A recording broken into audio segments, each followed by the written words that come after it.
ಬಿಟ್ರಿ. ಒಳಗಡೆ ನನ್ನ ಆಶೀರ್ವಾದ ಬಿಟ್ರು. ನನ್ನ ಆಶೀರ್ವಾದ లోపలికి ಬಿಚ್ಚಿರಿ. ನಾನು ಪ್ರೇಯರ್ ಮಾಡಿದೆ ಯೇಸುವಿನ ನಾಮದಲ್ಲಿ. ಯೇಸುವಿನ ನಾಮದಲ್ಲಿ నేను ప్రార్థన చేసి ನನ್ನ ಮರಣ ಅವಸ್ಥೆಯಿಂದ ಎಬ್ಬಿಸಿದ್ದೆ ಸ್ವಾಮಿ. ನನ್ನ ಮರಣ ವ್ಯವಸ್ಥೆಯಲ್ಲಿ నన్ను లేపించిండవయ్యా. ಕೇವಲ ಇದು ಕೋಮದಲ್ಲಿ ಹೋಗಿದ್ದಾನೆ ಅಷ್ಟೇ. అయితే కేవలం ఇది ఇతడు కోమలకు పోయినాడు. ನಿನ್ನ ನಾಮದ ಮಹಿಮೆಗಾಗಿ ಮಗನನ್ನು ಎಬ್ಬಿಸು. నీ నామ మహిమకై అతనిని లేపించు. 2 ನಿಮಿಷ ಪ್ರಾರ್ಥನೆ ಮಾಡಿದ್ರೆ ಪವನ್ ಪವನ್ ಪವನ್ ಮಾಸ್ಟರ್ ಬಂದಿದ್ರಿ. ಎಲ್ಲ ಜನ ಹೋಗ್ತವ್ರೆ.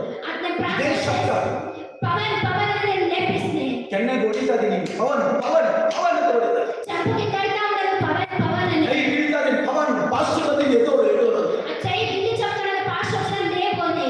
ಪ್ರೇಯರ್ ಮಾಡ್ತಾನೆ ಇದ್ದೀನಿ. ಪ್ರೇಯರ್ చేస్తానే ఉంటాను. ಸ್ವಲ್ಪ ಹೊತ್ತು ಆಯ್ತು. కొంచెం పాయ. ಆ ಕಾಲು 2 ಕಾಲು ಹಿಂಗಿತ್ತು.